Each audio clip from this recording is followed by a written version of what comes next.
শরীফের কেমন দলিল দিতরা আল্লামা কস্তলা দিয়ে মৌলু শরীফ আমরা গড়িছি নি। হ্যাঁ, তাম আইমা হদিছে। কারণ খারিজি হলে যেগুলা ফতোয়া দিলা আলহামদুলিল্লাহ রাব্বিল আলামিন, তারিফ যত সারা আল্লাহ রে ছাড়া কারোর তারিফ করা যায় না। মুনাফিক করলে ফতোয়া দিলা যে তাজিম এক আল্লাহ রে ছাড়া কারোর তাজিম করা যায় না। আল্লাহ এর জবাব পরিচয় দিয়ে দিলেছে, ওয়ালিল্লাহিল ইজ্জাতু ওয়া লিরাসূলিহি ওয়া লিল মুমিনিনা ওয়ালাকিন্নাল মুনাফিকিনা লা ইয়ালামুন। হ্যাঁ, কোসাইন কাবা শরীফের তাজিম করতে হয়। হ্যাঁ, সারা আল্লাহর নিশান যত সারার তাজিম করতে হয়। সারার মাঝে সবচেয়ে আল্লাহর ঘনিষ্ঠ নিশান কি জিনিস? জনাব মুহাম্মদুর রাসূলুল্লাহ সাল্লাল্লাহু আলাইহি ওয়াসাল্লাম।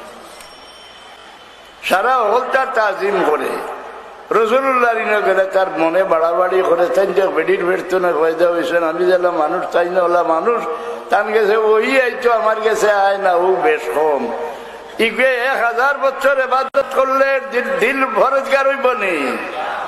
ওমান ইউআযিম শাআইরাল্লাহ ফাইন্নাহা মিন তাকওয়াল কুলুব। ও আল্লামা কস্তলা নিয়ে কোন নানি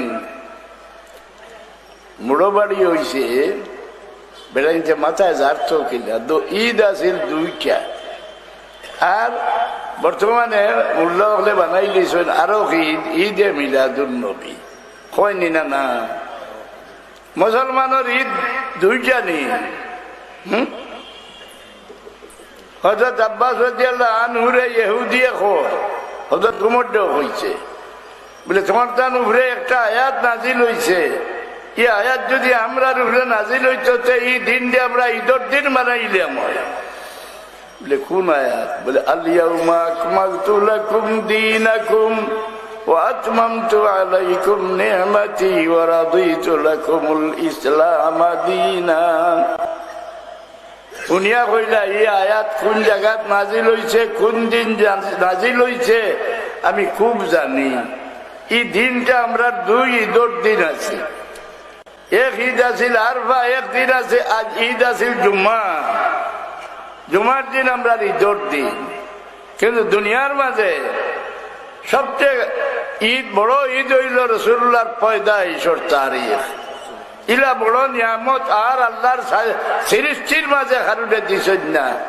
আল্লাহ বলেন লাকাদ মান্নাল্লাহু আলাল মুমিনিনা ইয বাআসা ফীহিম রাসূলা। তোমরা বহুত নিয়ামত দিছি, গিরো ইলা নিয়ামত তোমরা আর দিছি না। তোমরা গেছে যে আমার হবিব রে পাঠাইলা।